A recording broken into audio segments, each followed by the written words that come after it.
What's up? It's me, Don Tolliver. If I could describe the open earbud, I would describe it as very seamless. It's like you clip it onto your ear, and then sometimes you can forget it's there, but it's not going anywhere because it's like clipped. It's kind of crazy. If I could bring my music with me wherever I go, and just make life easier and seamless without interruption, to be able to have the music on hand like that without any interruptions would be great. Check out Bose.com for more. Hardware and Garden Stores brings you Garage Logic Podcast number 985. Yeah! December 21st. Happy spring. It's 56 degrees on this day in 1877, and it was 24 below on this day in 1916. And now, from the mayor's office, above the boathouse, on the east shore of Spoon Lake, it's Garage Logic, with Rookie on production, Chris Reuvers, director of social media, John Hyde in the newsroom, and occasionally Kenny from the Krabby Coffee Shop. Here is your flashlight king, fireworks commissioner, and keeper of common sense, your mayor, Joe Souchere. That seems a little loud. Hey. Let's keep it down. Let's keep it down over there.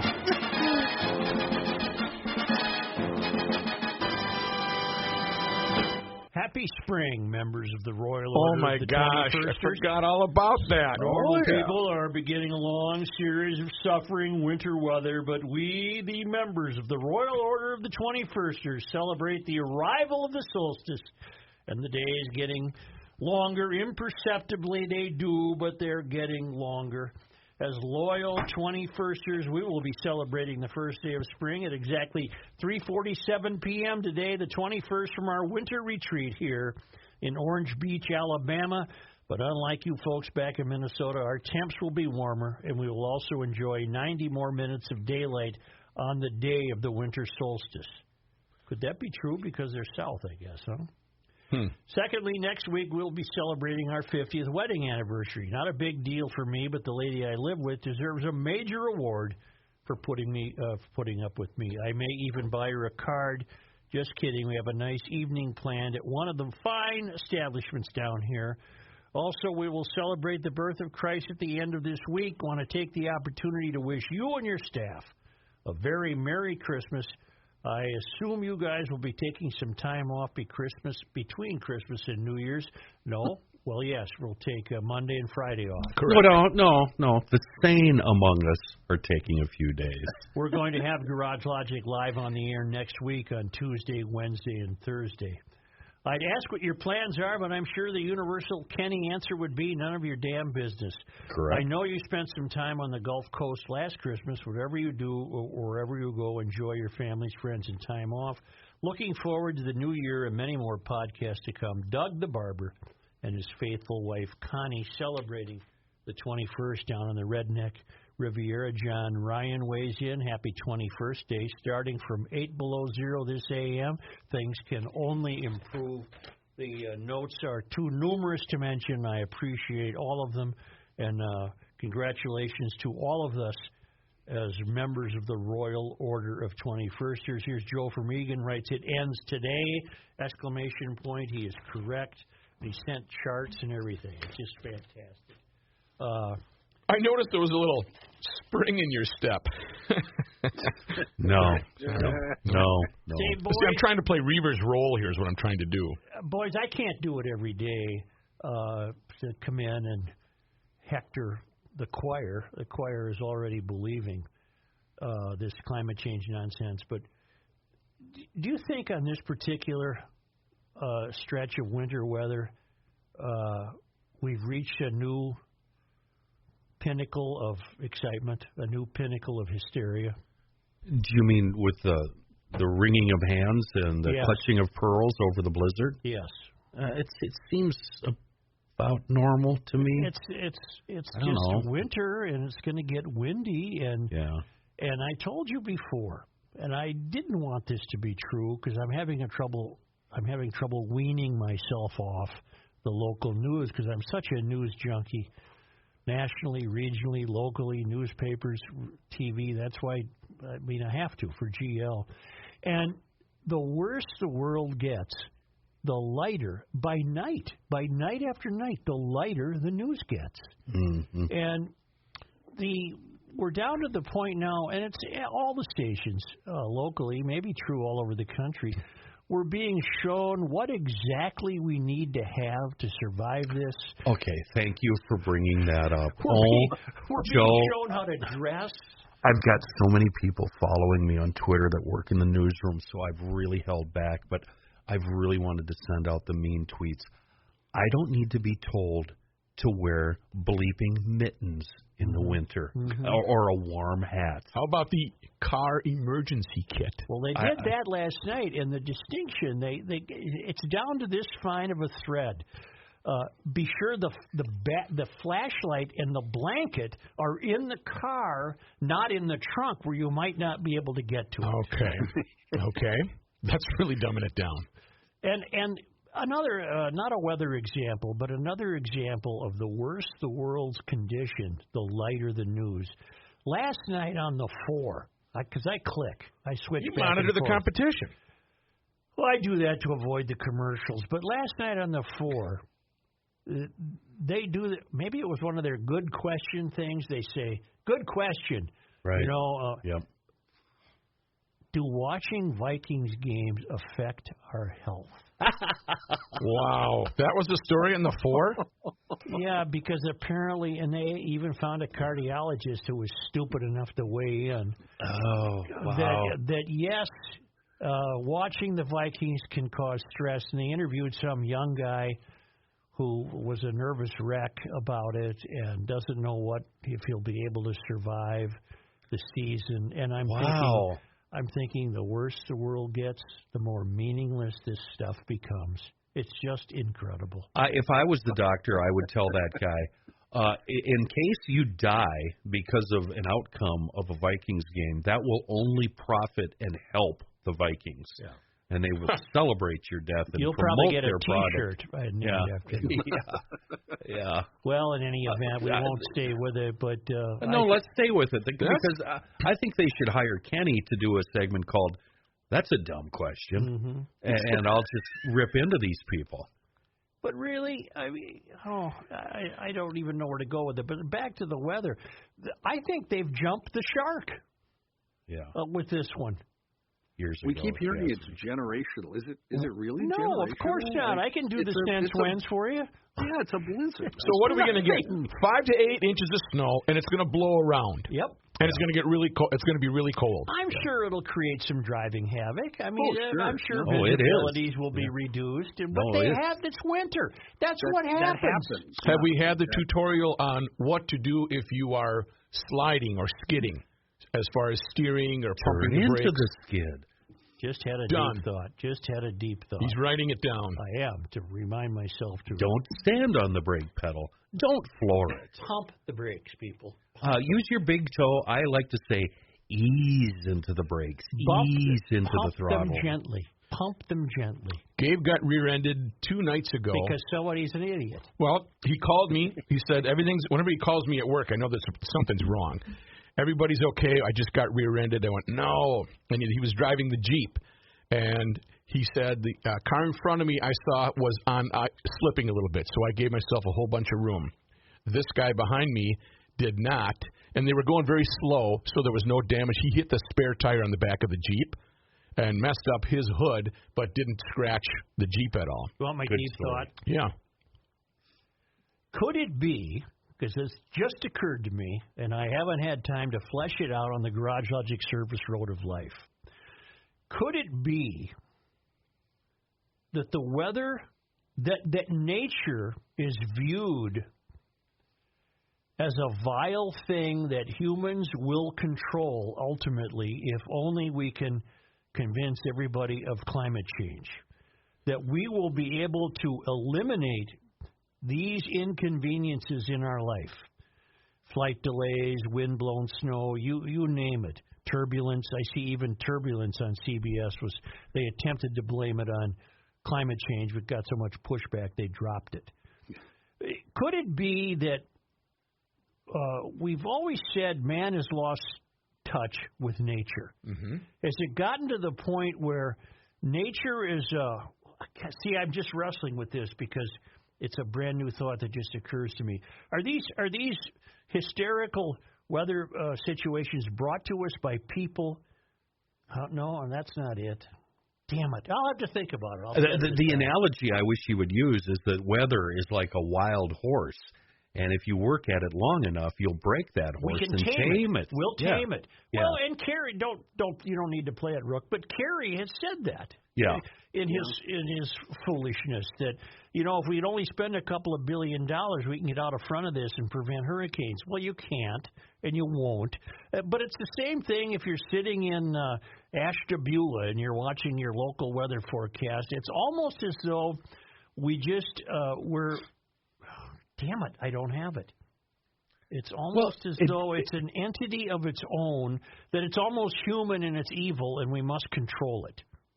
And I think this attitude goes from the constant preaching we've heard for the last 10 years about how climate change is affecting us, and if we just change our evil ways, we'll be able to control the climate and reduce the change. And I think that's where it's coming from. All right, I better get going here because there's much to discuss this holiday week. Oh, I could go on and on about this. Another thing that drives me crazy is everybody on TV, when it comes to weather events, is a traffic expert. The only people who don't predict how the traffic is going to be are the traffic reporters, because we actually know it's a crapshoot every day. Let's return to Stanford University. You'll recall that yesterday we noted that they have a new guide for acceptable words, and they wish to replace many words that they find problematic. For example, even the word American. We're supposed to use U.S. Immigrant. No, that's out. It's a person who has immigrated. Gangbusters. We didn't get to that one yesterday. That's banned because the new guide says it invokes the notion of police action against gangs.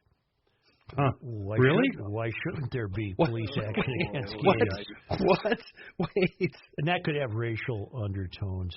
The elimination of harmful language initiative is a multi-phase project.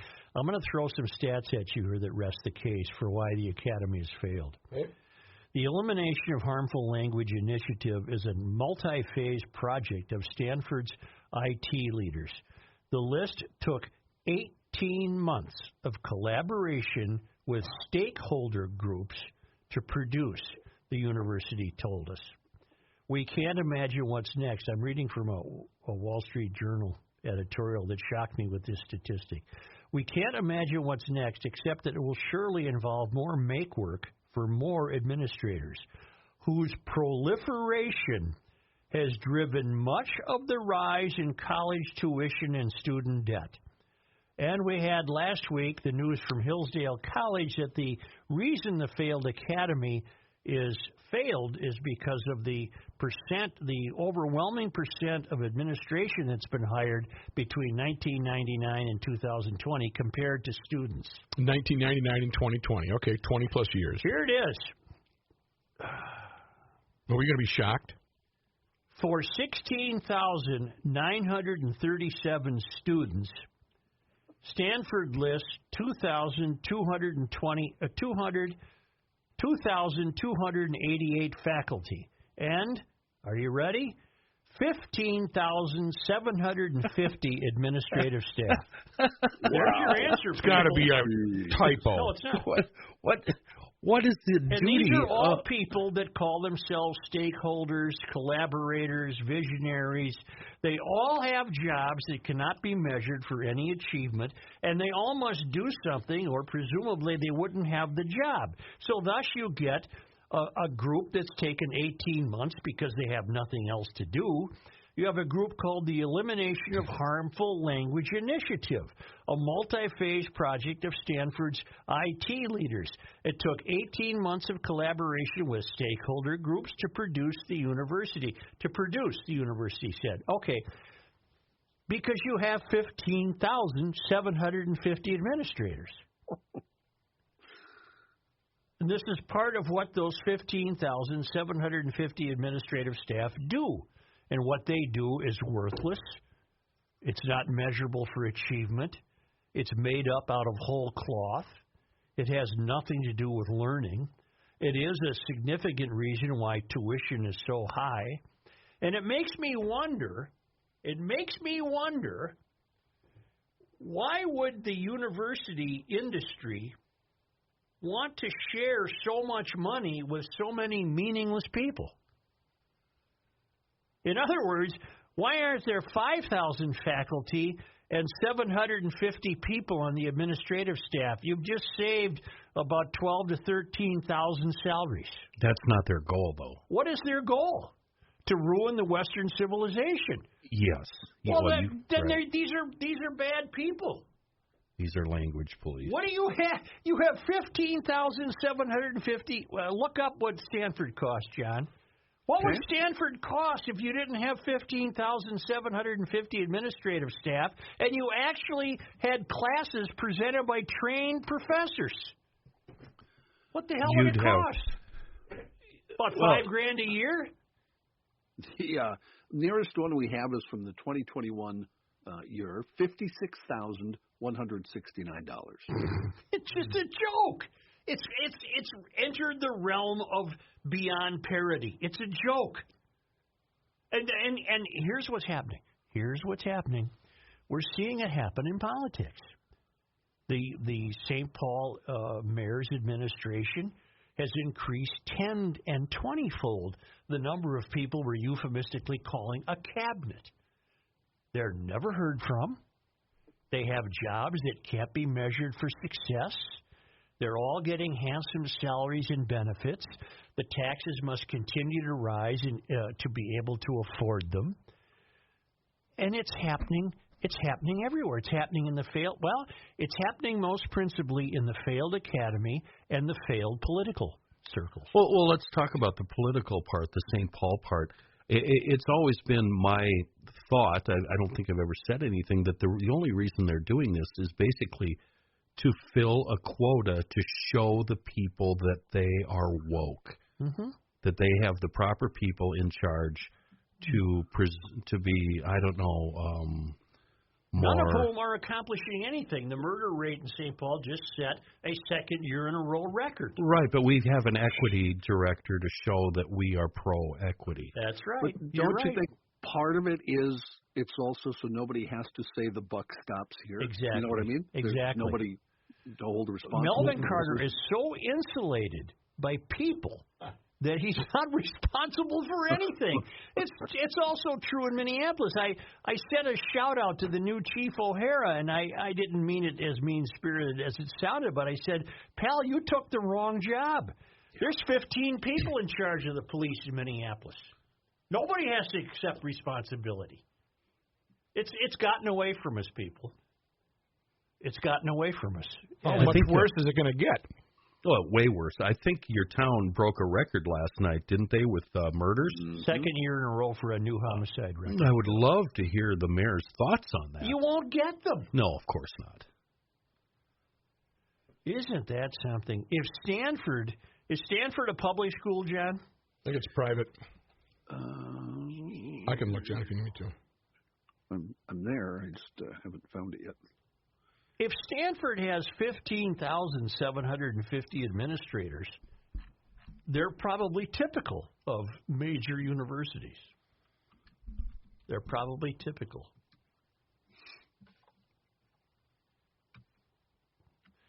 Evidently, it was all too much for some at the school to handle on Monday, meaning 2 days ago, after the index came to light on social media, the Acceptable Language Index.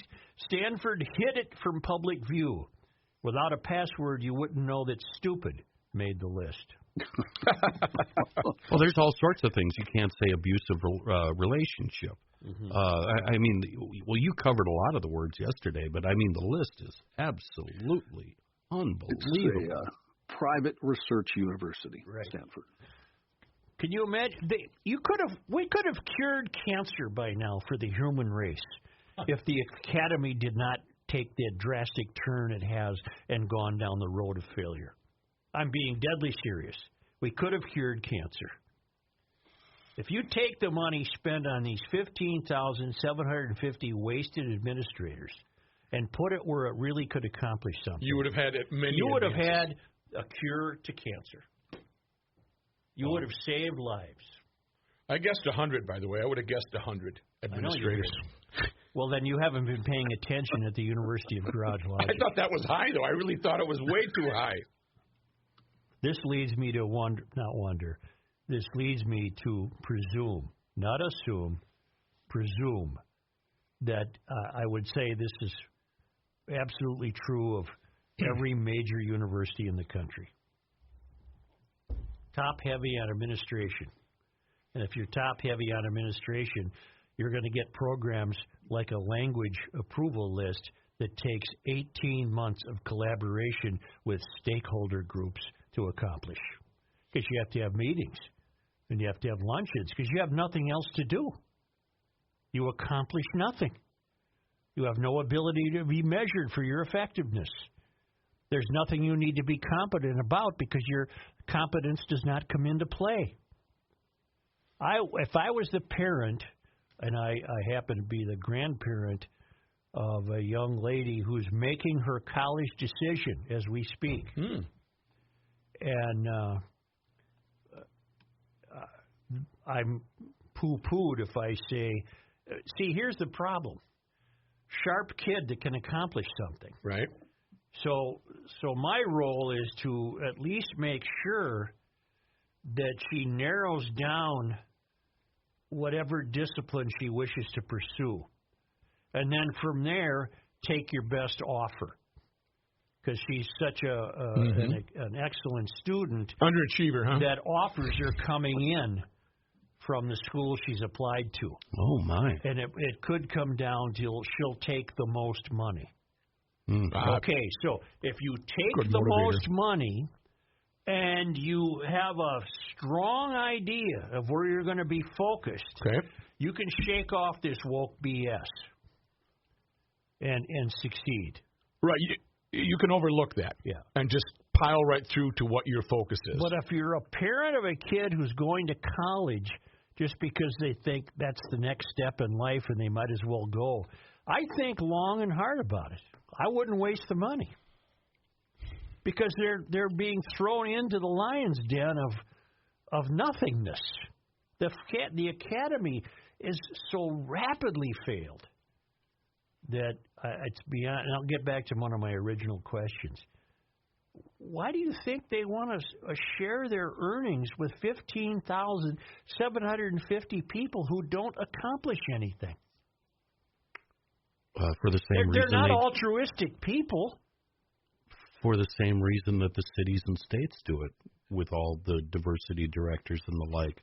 They want to appear to be woke and caring and to pass these mythical tests of acceptance. Exactly. There you go. Yeah. There you go. All right. Well, it's just a real eye-opener for me to see that they have that many. Can I ask you something about your process? How did you come across the Stanford thing? Was it a piece in the Wall Street Journal? No, in fact, the Wall Street Journal, I think I was alerted to the Stanford thing by emailers, but then today I finally got to read yesterday's Wall Street Journal, which was delayed by weather, but it arrived today, and sure enough, there was an editorial. Yeah, it's in the op-ed, and don't they refer to it as newspeak? Yeah, the headline of the editorial is The Stanford Guide to Acceptable Words. Behold the school's elimination of harmful language initiative. Yeah, okay. And I only read it today because we talked about this yesterday, and I'm glad I read it today because it's where I learned that they have 15,750 administrators. We need to make it clear that not all liberals are on board with this. I read a whole bunch of tweets yesterday afternoon from assorted liberals who are absolutely outraged by this, and they pointed out how ridiculous it is. Bert says, I think I can simplify Stanford's valiant effort at lexicographic reorganization. They can take all their acceptable language and place it under the heading imprecise language. This smacks of someone justifying a useless position at the university. Oh, he's right. 15,750 of them. Oh, hey, I seen them spaceman lights in Wisconsin. I was fishing, and they was so bright I almost dropped my dynamite. Nice. Perfect. Nice. All right, let me tell you that. And it's wonderful news. The GLers are really reacting to the ability to run out to your local Home Depot now and get the Gator magnets, the magnetic storage system that is taking the garage by storm. You don't have to limit these magnets to be placed in the garage. They're good for home use.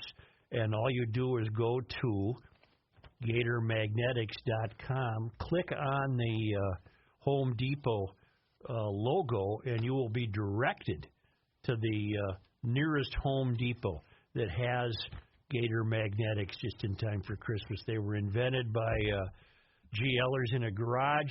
They're magnets that hold 25 pounds. You can hang all your storage items on them. They're coming up with a steel plate design where you can, if you don't have a steel surface, get the steel plate that accompanies the magnets. You put the plate on the wall, use the magnets on the plate, and bing, bang, boom.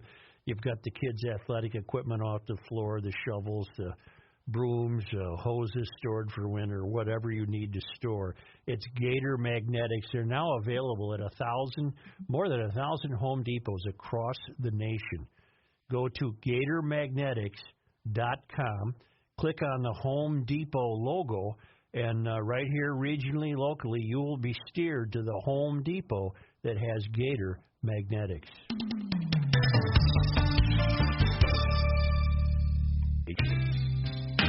You cannot stop him. He'll just make a move. Joe Souchere.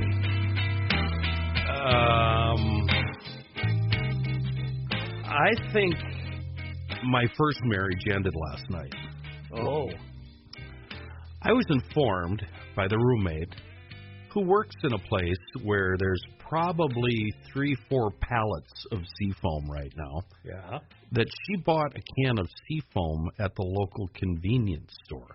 Her whole reason for bringing this up was that a can of Seafoam was $12, and I got home and the receipt said $14, and I called them back and blah, blah, blah, blah, blah. And I stopped listening, frankly, because I was absolutely outraged. Number one, there's a can of Seafoam in your car. Yeah. Look for it. You'll find it. Number two, there's about 12 cans of Seafoam in the chem cabinet out in the shop. Yep. We got a lot of Seafoam. Yep. And you just bought Seafoam, and who are you? Yeah. Excuse me, of Mr. Seafoam. I'm. Excuse me, honey. I have to call my second wife. She's waiting for me to call. Anyway, Sally yeah. Seafoam. Yeah. How about this? A 2004 Honda Pilot with 255,000 miles was sitting pretty with a half a tank of gas. I went over to the gas station. I went over to the hardware store, bought a can of Seafoam because I needed a brush, popped the baby in there, and filled her up. Oh, boy. You bring up a good point. I got a message from a GLer. How about the high mileage stuff, too? Yeah, a couple of weeks ago, and he asked, well, I'm putting it, how much? I mean, when? How often? And I just gave him the standard response, the first of every month. The first time you hear those civil defense sirens go off, boom, put in a can of Seafoam once a month. You want to know how much? A couple gulps? Whole can. Get it drunk. It'll help. It'll love it. It needs it. And the great thing is that I don't care. I don't care where you are right now. Care. I guarantee you there's a can of Seafoam close by. If you're a GLer, there's one right there in the door pocket, the back seat somewhere. But the Knack Hardware Store, your local hardware store, big box store, convenience store, bread store, bacon store, Seafoam is everywhere. It's a global company made locally, a worldwide reach, and a wonderful product in a world of bad gas. Seafoam. Apparently, to keep the government open, we've come up with a $1.7 trillion spending bill. Representative Dan Bishop, he's the guy, a Republican from North Carolina, highlighted a sinister feature in the bill. It was released Tuesday. That sinister feature allocates funds for reproductive health in areas where population growth threatens biodiversity. Huh? Boy, that's a long way from building a bridge, isn't it? The massive $1.7 trillion bill was released earlier yesterday with the expectations that Congress shall vote on it today. Several Republican figures, including Bishop, criticized the 4,200-page bill as more wasteful spending from the federal government passed without any clear knowledge of what's in the text. Bishop documented many of the examples, including over $500 million into reproductive health in places that could threaten endangered species. Hold on. Wait a minute. Something ain't right. Mm-hmm. So my dumb mind just went to, okay, what are we doing here? Does this have anything to do with abortion? We're going to apparently keep the birth rate down if it threatens a plant. Let me read it here. On a more sinister note, here's at least $575 million more for family planning in areas where population growth threatens biodiversity. Malthusianism is a disturbing anti-human ideology that should have zero place in any federal program, Bishop said. Several Twitter users, God, I hate that, attacked the idea of not only promoting abortions, but appearing to support reducing population growth. Yeah. Spending taxpayer money to save nature by aborting babies is a nightmare. That's somebody tweeted. I don't care who you are. You're just an anonymous tweeter. There's a chilling, but he's right. There's a chilling anti-human synergy between the left's pet projects from throttling energy production and raising the cost of living to outright killing people in the womb. It's all about making fewer, less vibrant, and wholly dependent people. It's truly evil, Minnesota House Representative Walter Hudson wrote. I'm sorry, Minnesota House Representative-elect Walter Hudson wrote. I issue my most sincere apology. Who in the hell is Walter Hudson? We talked about Walter a couple weeks ago. He got in trouble at a forum, and I don't remember why. He said something. I will look it up. Did he speak the truth? Depends on your politics, perhaps. It depends on your own truth. Yeah, exactly. Further proof that leftists believe humans are nothing more than a virus on the earth, Hannah Blue explained. This is profoundly disturbing. Kudos whoever found it. Heritage Foundation analyst David Ditch said, this is incredibly messed up. Sure, let's protect endangered species, but let's not do so at the expense of people. And all of the people commenting here are of a conservative mind. Right. So apparently it doesn't bother the radical left that this is in the omnibus bill. Bishop also highlighted several other measures in the bill, including the naming of a building after House Speaker Nancy Pelosi, $524 million for a DEI and Structural Racism National Institute of Health subdivision, and the explicit prohibition of funds going to the Customs and State and Border Patrol to acquire, maintain, or extend border security technology and capabilities. Well, that's worth pausing at, Such. So, Sure it is. Wait a minute. It has explicit language saying this money isn't meant for our border. Whose border is it meant for? What's DEI? Not sure, but I'll tell you about Walter Hudson. Incoming GOP lawmaker equates vaccine requirements to slavery, according to Bringing the News a week ago. That's what we talked about. Yeah, and he got incoming. He's a Minnesota House representative. He's set to take office in the House. Get it. All right, Walter. I'm sorry. Yep. He's the fellow you said contradicted himself. He did. He contradicted himself. Yeah. Bishop, I'll read that again. Let's try to figure it out. Bishop, the rep, also highlighted several other measures in the bill, including the naming of a building after House Speaker Nancy Pelosi. Okay. $524.4 million for a DEI department. John, DEI. I got it. I'm looking up. And structural racism. $524.4 million for a DEI and Structural Racism National Institute of Health subdivision, and the explicit prohibition of funds going to the Customs and Border Patrol. to acquire, maintain, or extend border security technology and capabilities. I think it may be diversity, equity, and inclusion. Is that plug in to where? Yes. Okay. But the border item, at the same time, allocates $410 million towards border security for Jordan, Lebanon, Egypt, Tunisia, and Oman. So we care about their border, but ...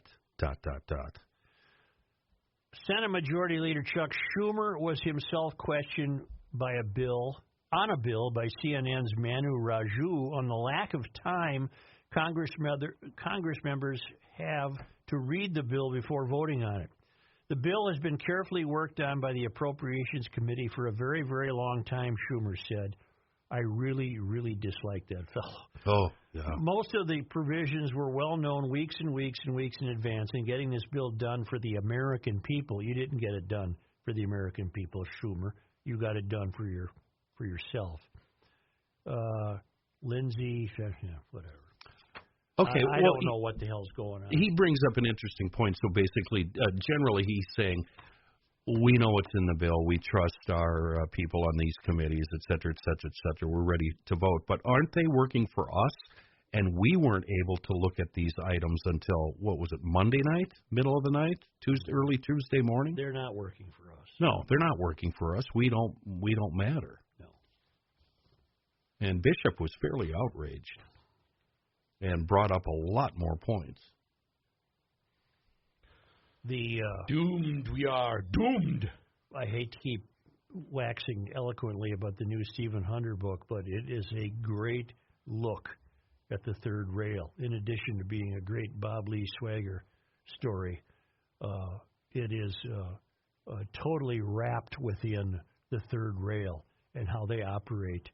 And so far, I haven't come across one word that I doubt as to how they operate. It's just extraordinary how far the political class has gotten away from us, drifted away from us, living on their own third rail of life in America that cannot remotely be identified with the life most of us lead. $477,000 for anti-racist trainings from the Equity Institute, $3 million for the LGBTQ Museum in New York, $1.2 in services for DACA recipients. I don't know what that is. $4.1 in various career programs for the richest counties in the United States. $3.6 million for the Michelle Obama Trail, not Treasure Trail, just Trail. $65 million in 2 programs for Senator Leahy and a federal building named for Pelosi. I mean, it goes on and on and on. Like you said, $575 million for family planning. Fish. We're throwing a lot of money at the fish. $65.7 million for International Fisheries Commissions. There you go. $3 million for what is bee-friendly highways? We're throwing in $3 million for that, and another $5 million for the salmon. You know, the left is incapable of asking itself this question, and then when I ask it or it gets asked, you are deemed racist. Why is everything worse the longer the left is in control? Why are race relations worse now than they were 10 years ago? This is ridiculous. This is ridiculous. But all the while, they're saying and telling us it's better. They're asking us to not believe what we're seeing with our own eyes. Race relations in the 50s with all the black kids who I went to school with and the black kids who went to school with me were far better than today. How much are you throwing at African-American youth and job training, career training, teaching them skills? How much money there? Oh, nothing? But $410 million for border security in Jordan, Lebanon, Egypt, Tunisia, and Oman. Yep. We're America last. Yep. That's a great way of putting it. The left does not like this country. And Mysterians don't like people. They don't like people. Then leave. Go to Jordan where you're well protected. And all of this works together with everything you previously said about Stanford and the language police and the speaking and everything. It all works. It's all one big program. We have an emergency. I dropped my pencil. He has dropped his pencil to his right. Got it. Snap, crackle, pop. Why don't we take a break and come back with the man who knows it all, John Haidt. John Haidt knows it all? Yes, he does.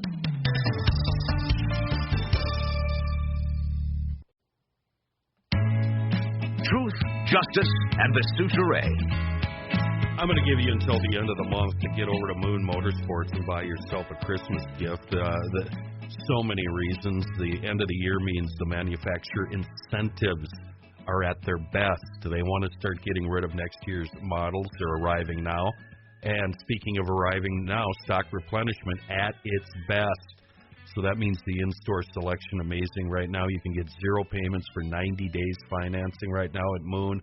And Moon is also offering free winter storage or free in-state delivery for all motorcycle purchases. You got to stop into Moon Motorsports there in Monticello. It's just a short drive from the Twin Cities. And discover the most exciting, exhilarating power sports showroom in the region. It's hard to leave that place, seriously. And a brand specialist, would come over and say, hey, is there anything I can help you with? And it's like being in a museum. I just want to stand here and look at them all and touch them all and swing a leg over them and go, vroom, vroom. It's so cool going to Moon. You can see it. If you can't get in there in person, peruse the website, moonmotorsports.com. Listen to this. KTM, Husqvarna, Polaris, Can-Am, BMW, Triumph, Ducati, Yamaha, Honda, Ski-Doo, or as we say up here, Skidoo, and Gas. They've got 11 brands in one shop. They're south of 94, just west of 25 in Monticello, and on the web, moonmotorsports.com. Say, somebody do the math for me before we get to John. I just thought of a way you can push back. What is the ratio? How would we do the math? Stanford has 2,288, write that down. 2,288. Faculty, and 15,750 administrators. Oh, we need Reuvers for that. What is the ratio of faculty to administrators? That's 17%, Such. 2,288, is that? 2,288 teachers. Okay. 15,750 administrators. It's like 7 to 1, right? That's 7. Okay. Roughly. Here's a pushback idea. You got a kid going to school. Write the school or call them and get an answer. My child is interested here, as you've noted from her application. She's extremely gifted and very serious about pursuing such and such. I need to know, what is your ratio of administrators to faculty? And then if it's a high number, you want to know why. And what are they accomplishing? That'd be a pushback way for parents who are going to be footing the bill for this BS. What is your ratio of faculty to administrators? Or maybe it's stated the other way. What is your ratio of administrators to faculty? Whatever. So if I take push back, ask them. Take 2288 and divide it by 157.50. Yeah. I get roughly 15%. So one's 85 and one's 15. Whatever. We're not going to get hung up on that. My idea is still valid. Ask these schools, what is your ratio of faculty members compared to administrative members? I have a question for you. Are you moving on? Because I have a question. Yeah, because we're going to go to John Haidt, but go ahead. About the failed universities. We would all agree that they are very, very liberal in nature. The question is, are there any that are considered conservative that are any good? And part two to that question, if you do get a master's from one of those colleges, how's the job search go for you? It's a good question. I don't know of any conservative schools except two, Hillsdale, and apparently there's a new school being formed in Austin, Texas. It's supposed to be the bee's knees for eliminating this woke BS. I think it's called the University of Austin or the University of Texas at Austin. It's being it's underway. It's being funded. It has people like Barry Weiss on the board of directors. It's a new school dedicated to exactly what we're talking about. What about Christian universities? For some reason, Oral Roberts popped into my mind. Yeah. I don't know anything about that university. Neither do I. Other than I think it's in Oklahoma. Isn't Hillsdale, Joe? a Christian? I don't think it is. I don't think it really? is. Okay, I thought it was. But I mean, I look at where I went, St. Thomas, and I could not, in truth, tell you that they're a rock-ribbed conservative organization. There is failed academy. They've rejected speakers on campus because the speakers were too conservative. So I don't count them. Well, inmates running the asylum, right, so to speak. Here's John Haidt. Do you think, back to that conversation, though, there's a lot of colleges that, you know what I mean? We just hear about the ones that go overboard. Yeah. I think there's some colleges, obviously, that are just normal, for lack of a better word. Yes. I don't know what normal means, but, you know. And ironically, I think, and this is just off the top of my head and very generically intended, I think the farther south you go, the more likely you would be to find an absence of wokeism. I bet there's less wokeism at Ole Miss, for example, than there is at Stanford. It's just my guess. What's the college that Reuvers went to that he never shuts up about? Mankato State. Minnesota State, no? Where do they fall in line? I have no idea. Yes, and same with me. I went to Moorhead, and there's never any news of that sort of thing. Concordia in Moorhead, that's a Bible, right? Lutheran? Yeah. Okay. Yeah. Here's John Haidt. Thanks, Joe. In the news, the weather. Huh? No, John, it's just a normal winter day. Oh, Joe, a major winter storm and cold blast will be impacting nearly every state in the Union. Oh, boy. And brings what the National Weather Service is calling a once-in-a-generation type event. No way. No. We've had them already. We had one last winter. No. The National Weather Service says this could cripple travel on some of the busiest travel days of the year. It's been happening for thousands of years. The strengthening storm will bring more than a foot of snow and blizzard conditions to parts of the Midwest, as well as life-threatening wind chills for millions. I can continue with this for hours. More than 90 million people are under winter weather alerts. 90 million. More than 87 million are under wind chill alerts. The alerts stretch across 37 states, going as far south as the Texas-Mexico border. Here for us, the Twin Cities metro area, expected to get 5 to 8 inches of snow, with at least half of that falling by tonight. That snow will start blowing around midday Thursday as wind chills drop into the negative 35 to negative 40 degrees range. Make sure, don't forget, to have your blanket and flashlight in the car with you and not in your trunk, just in case you're traveling. Matthew, was it you? For some reason, I've got it in my head. You recently, did you go on a wind chill tirade? Yes. Was that you? Yes, because the national newsmakers, the weather people, strictly post wind chills. They don't post temperatures. I do. Because, again, they're more impressive to people.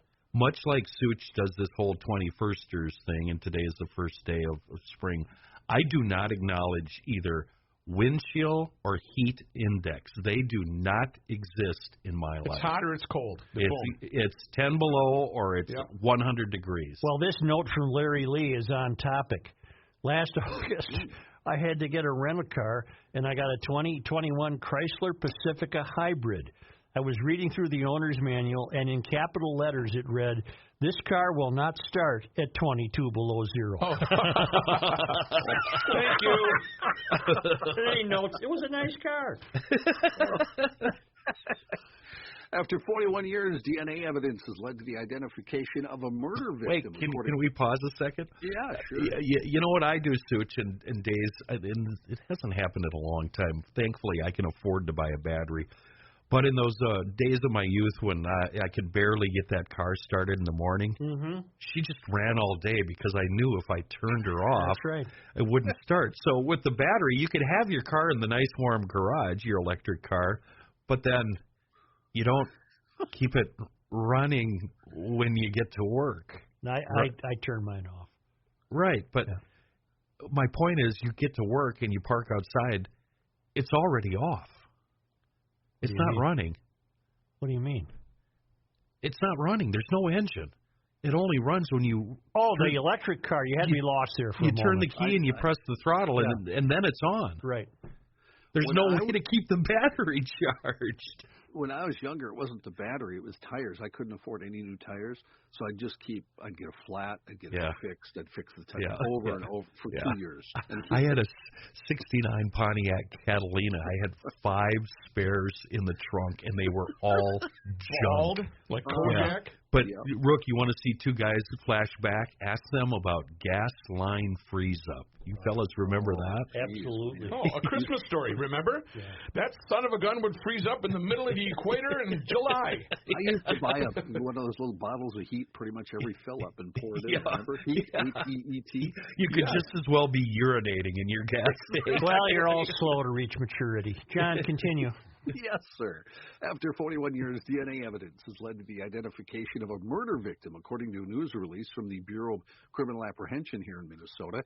25-year-old Louis Anthony Gaetano of Omaha, Nebraska, went missing in October of 1971. His remains were found in 1981 near a culvert along Minnesota I-90 near County Road 23 in Beaver Creek Township. Despite an exhaustive search, the BCA said that Gaetano's identity remained a mystery. DNA from the remains didn't match anyone in the convicted offender or missing persons databases. But then, a break in the case this past August, researchers from the DOE Network, an international center for unidentified and missing persons, found a likely genetic connection in the remains of Gaetano's family. BCA agents and investigators from Rock County, Minnesota, traveled to Omaha to get DNA samples from Gaetano's family, and it was a match. Rock County Sheriff Evan Verbrugge said it's not news anybody wanted, but at least the family has some answers. Minnesota officials are urging anybody that recognizes photos of Gaetano, had contact with him between 1971 and 81, or has information about his death, to contact the Rock County Sheriff's Office tip line. Okay, wait a minute. Yes, sir. The victim has been identified. That's correct, yes. So he had gone unidentified all these years. Correct. And now he's identified, but this did not solve the case. No. We don't know who got him. No idea. All right. Person or persons. All right. Could be dead, could be whatever. Could be a senator or something. No, I don't. The Hennepin County Association of Paramedics and EMTs surveyed 160 of its union members, received responses from over 100 saying that their jobs are more dangerous than the day they started employment with Hennepin Healthcare. 87% said they've been affected by gun violence in their daily operations. 78% said they've been assaulted by a patient or a bystander, and 92% said their job has become more dangerous since they started working at Hennepin Healthcare. HCAP Treasurer Dmitry Stalmakov said the union has asked Hennepin Healthcare Management to improve technology that's utilized inside the ambulance so reports of problem patients and problem locations can be put into a computer. That would immediately give other paramedics access to the data to know where violent problems could arise on any given ambulance run. He said, if we encourage the reporting and our healthcare leadership actually goes and reviews it, builds a database, we can actually go and fix this problem. Hennepin Healthcare EMS Chief Martin Shearer told KSTP, our TV folks, paramedics do have legitimate concerns and management has already upgraded in computers to allow paramedics to report assault simply and quickly. I'm getting some messages that the town council might not actually hear us right now. That would be Rookie's problem, not mine. Rook? Yeah. What do you think? Well, Ross said I needed to unmute my mic. Yeah.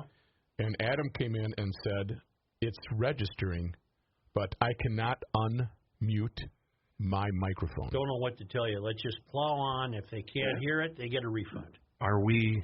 Yeah, we're rolling. There's going to be a podcast, but the town council gang might have to punt on this one. Okay. Star Tribune, because I can't unmute, so I'm not going to. I tried already, and Adam already came in here, so we just have to go with what we got right now.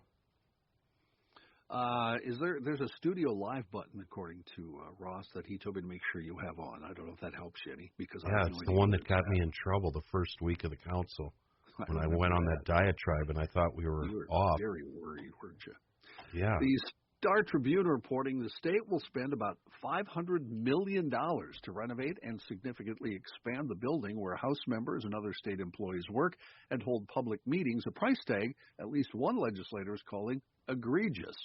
A House committee approved plans Wednesday for the project, which will cost more than the state capitol overhaul or the construction of the Senate's new office building. Officials who manage state facilities, provide security, and work in the building stress that repairs to the 90-year-old state office building are overdue. They detailed problems on Monday, included repeated flooding, mold, unmet ADA requirements, makeshift workspaces, and overflow meeting rooms. But the cost estimate concerned some lawmakers on the House Rules and Administration Committee, the lone entity that needed to approve the plans and costs. All GOP members on the Rules Committee voted against it, while the DFL majority on the committee signed off on the project. Work on the project would likely kick off in the summer of 2023. Relocation of tenants during construction and other costs like new furniture were not included in the nearly $500 million estimate. GOP House Minority Leader Kurt Dowd said he appreciates Democrats taking on a politically challenging project, but called the cost egregious. He noted that it cost $310 million to do a 4-year state capitol renovation that wrapped up in 2017.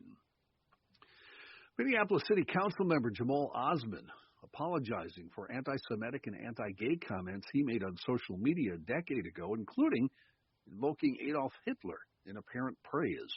Revelation of the statements, which included calling then-President Obama a slave of the Jewish lobby and expressing disgust for same-sex marriage, drew condemnation from Jewish and political leaders, prompted Osman to spend a portion of Monday evening and Tuesday personally apologizing to colleagues, city employees, and to friends. 38-year-old Osman said he doesn't remember making these specific statements, but he's not disputing that he actually did make them. He was elected in 2020, said he's running for re-election next year.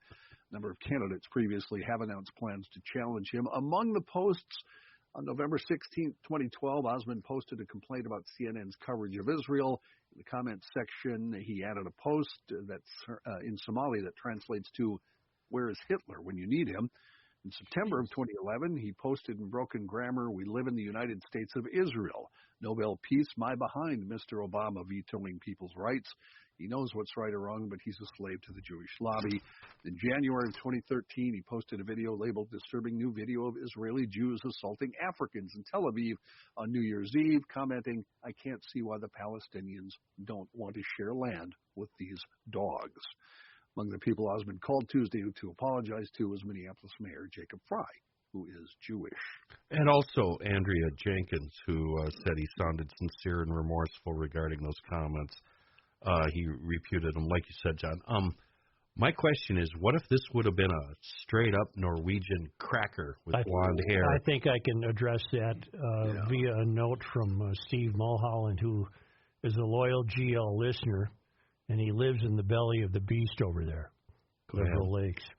It's interesting to see the softball remarks from Frey and City Council President Andrea Jenkins almost making excuses for Jamal Osman, a city council member condemning Jews and praising Hitler, as well as expressing his contempt for gay marriage. The likes of Aisha Chugathi, Robin Wansley, and Jeremiah Ellicent are silent amid this news. These are the same frauds in the Minneapolis City Council who condemned Michael Rainville, who called out Somali youth for their despicable behavior during the 4th of July when they shot fireworks at people in downtown Minneapolis. Remember they put this guy through the ringer? Right. Yeah, I sure do. And said, "You need sensitivity training and everything else, you lying hypocrites over there." Yeah. Can you imagine the outrage from the left if these remarks were made by a Republican official? Not to mention the fact that Osman's wife is tied to the food fraud scandal. This clown should resign and his wife should go to jail, but it's likely his apology will suffice and life will go on here in the shadow of the country's tallest buildings. I used to think we were just getting taxed too much in the great state of Minnesota. Now it is clear that we are getting robbed in broad daylight. Keep pushing back, and a sincere Merry Christmas to you and the boys. Loyal GL listener in the belly of the beast, Liberal Lakes area of Minneapolis, Steve. Osman should not be in public service. His wife should not get her hands on any public money. They're fraudsters and they're liars, and the people defending them are hypocrites. Hear, hear. Toro nearly doubled its fourth quarter earnings and reached a milestone for annual revenue, topping $4 billion. The Bloomington-based maker of outdoor maintenance and underground construction equipment earned $117.6 million in its fourth quarter that ended October 31st. Quarterly earnings increased 96%, and earnings per share doubled, mainly due to price increases. Revenue for the full year was $4.51 billion. Everybody heard that. It's my mic. It's my switch. Sorry. That's all right. Revenue for the full year was up $4.51 billion, up 14% from fiscal 2021. Give me the initial figure again. What are they up? $4 billion for the year. $4 billion. Message to Toro. You want to make that $4 bill $6 bill? You get a hold of Rob O'Brien at the Garage Logic podcast, and Rob and Tri-State Bobcat and Kenny will turn that $4 bill into $6 bill. Right there. I just said it. I'm not going to say anything because you're right. Yep, absolutely. Ukrainian President Vladimir Zelensky making his way to Washington today for a summit with President Biden and to address Congress in a bid to shore up support for his country and send a message to its Russian invaders. Meanwhile, the Biden administration will send to Ukraine the most advanced air defense weapon in its arsenal, the Patriot missile system, according to a senior administration official. This would mark the most significant addition to American military support for the government in Kyiv in months.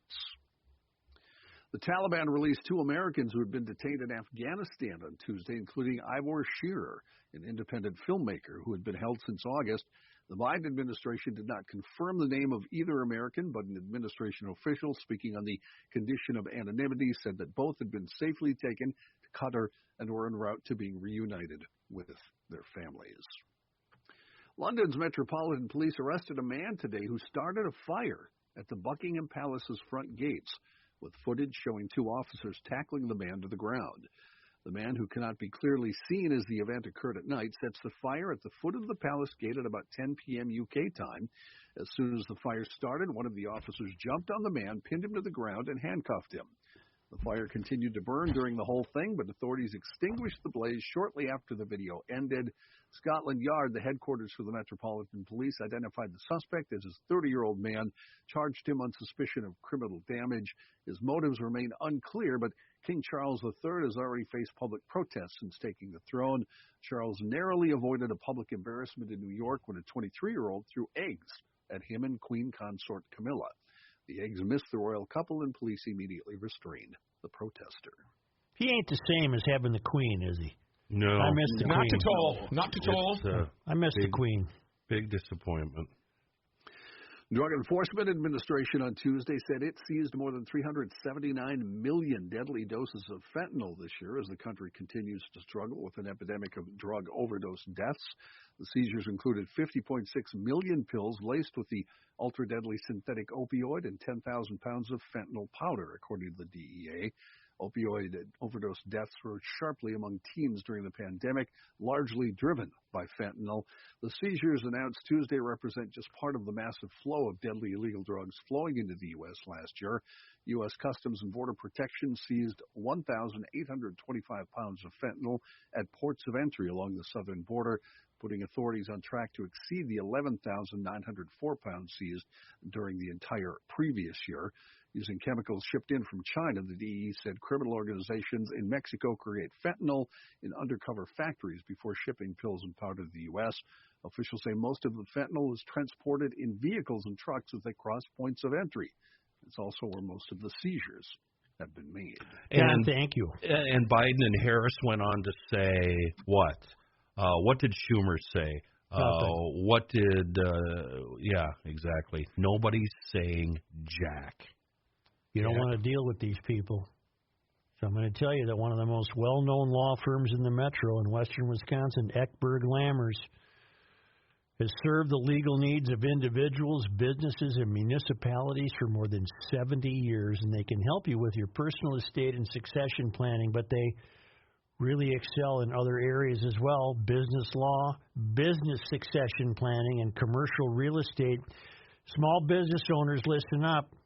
The state will eat you alive. You got a plan for transition of your ownership interest. You've worked too hard to build that business into what it is today. You need to develop a plan to maintain operations and qualified management when you decide to sell or retire. You got to get a hold of Eckberg Lammers and have them figure this out. Figure out your succession planning. You're helping to ensure your business has a successful future long after you step away if you do this.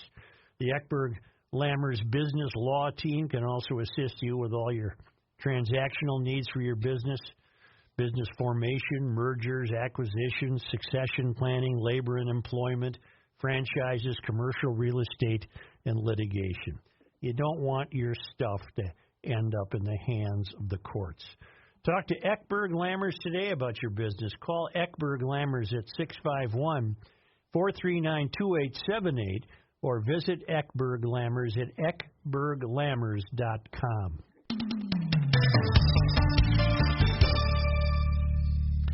And it's the Rook here. I was taken to task by a listener, and I don't often like that to happen, but you know what? It did happen.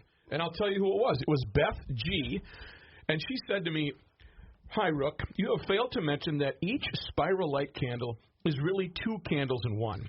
As the candle burns in a spiral motion, the melting wax falls into the center. Once the spiral part is finished, you are left with the short pillar candle to enjoy. I highly recommend the Christmas Evergreen scent. It is wonderful. Love the show. Merry Christmas from Beth G." Well, Beth G., you are correct. They do have a wonderful scent selection. And you know what? It's very entertaining to see those candles in motion. And I did neglect to say that, so thank you for doing my ad for me.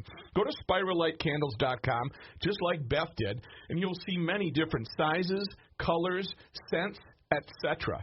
If you're looking for the perfect post-Christmas gift, because it's too late now, baby, you would want to check out the Cylinder Index candle. It smells like a wonderful used garage. It really smells good, and it's great for that garage logician in your life. So no phone number to call, just a website to visit, spirallightcandles.com. This company was started by garage logicians in the garage. They know exactly what they're doing, and they're not burning boring candles like you are if you don't have a spiral. Spirallightcandles.com. Don't forget to let them know that you heard it from The Rook and Beth.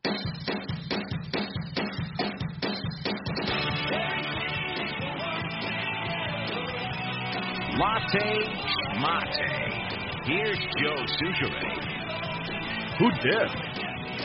This is Everything by John Mapes. This is your style, Kenny. Yeah, I like it. Say, the book Targeted that I'm reading by Stephen Hunter. I said an emailer alerted me to that. That was Brad in Bloomington. Hail the Flashlight King. I was honored to hear you talk about the emailer that turned you on to the new Bob Lee Swagger book. I didn't say, don't often mention my name, because I wanted to hear it, especially since you had not heard of this book. You got close, and I think one of the dummies found the name of the book before you found my email. I'd like to be Brad from Bloomington. Since you apparently read your email, I might write again. Been a listener since 1986, way before GL. I know that you don't do shout-outs, but I have my Aunt Ginger up in Grand Rapids. She knew Amy very well. Remember Amy? Had more than that? Yeah. She's a huge fan. We'll talk about GL all the time. She'd be thrilled. Looking forward to your updated Author's Corner. I've read so many of your favorite authors. Well, hello, Aunt Ginger, and thank you to Brad for that recommendation. And a quick note from... if you want to send an updated picture of Amy, that's fine. How's she doing? Did you just do a shout-out? No. I don't think so. But that's what Ginger wanted, though. But that's what she wanted. Okay, all right. Sorry, Ginger, no shout-out. Just something for you to think about before we gather again tomorrow. This is from Jordy. This is truly amazing, but it goes a long way to answering a lot of our questions. Just 18% of U.S. households are nuclear families with a married couple and children. 18%? 18%. Wow. Down from about 40% since the 1970s and the lowest since 1959.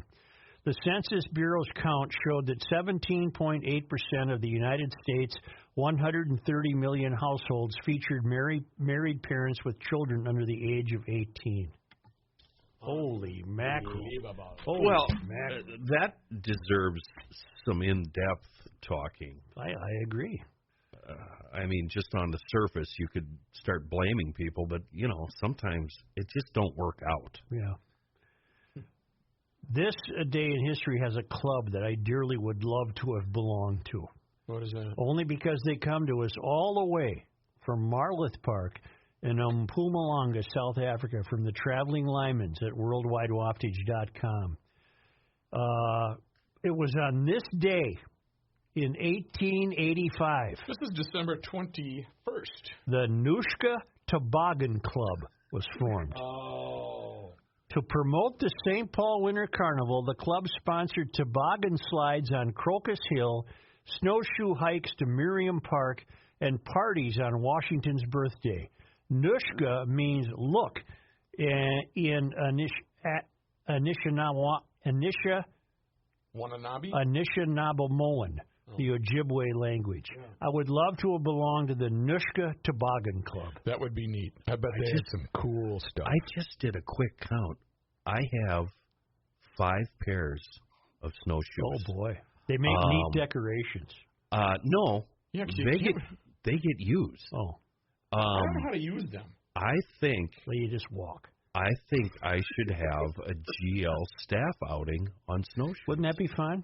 Yeah, let me know how that goes. I would love to see you on snowshoes. On this day in 1998... 12/21. Television's original Betty Crocker. I bet no one can name her real name. Marge Simpson. Adelaide Hawley Cumming. I could not. Died in Seattle. Cumming starred in the Betty Crocker Show beginning in 1949 and remained General Mills' advertising icon. That gets one of these deals. She remained General Mills' advertising icon until 1964, after which she taught English as a second language in Seattle.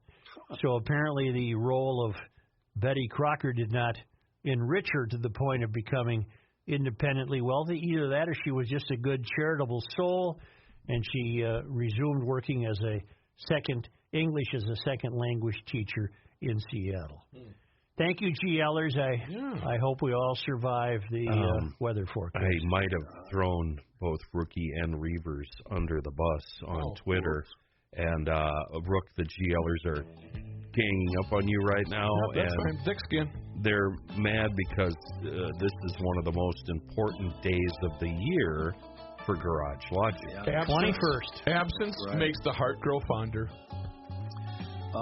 Adelaide got canned, by the way, just so you know. Got what? She got canned by General Mills. So is it the most important day of the year because it's the 21st? Yeah.